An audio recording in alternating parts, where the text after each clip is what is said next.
안녕하세요 여러분. 오늘은 하나님이 손수 마련하여 주실 것입니다 라는 제목으로 아브라함과 이삭의 이야기를 나눴습니다.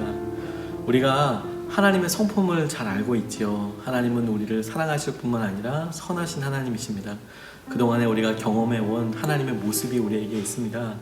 그런데 우리 삶에 하나님께서 믿음으로 도전하시는 부분들을 가끔 보면 우리가 알고 있었던 하나님의 성품, 하나님에 대한 이해를 뛰어넘는 순종을 요구하실 때가 있습니다. 그리고 이것이 가끔은 서로 대립되는 것처럼 갈등 관계처럼 보이기도 합니다.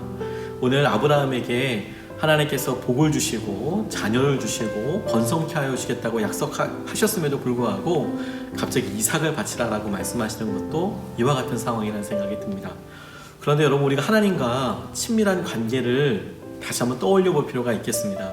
하나님께서 우리에게 주셨던 여러 개입하심, 우리가 주님을 만났던 순간들을 떠올려 본다면 하나님이 우리에게 너 이것을 해보면 어떻겠니라고 말씀하시는 것이 억지로 혹은 우리에게 어떤 것을 원하시기 때문에가 목표가 아니라 하나님이 우리를 얼마나 믿으시는지와 관련되어 있다는 것을 깨닫게 됐습니다. 뿐만 아니라 이것이 서로 갈등과 모순 관계가 아니더라고요. 우리의 지혜의 한계를 넘어서는 하나님을 경험하게 되는 통로가 될 겁니다. 하나님의 성품을 우리에게 주신 말씀에 대한 순종을 통해서 하나님의 놀라운 인도하심을 경험할 수 있게 되는 것이죠. 그런 고백이 오늘 아브라함을 통해서 이렇게 됩니다. 하나님께서 손수 마련해 주실 것이다. 이삭의 질문에 대하여 대답을 하는 것이지요. 주님이 하실 거예요.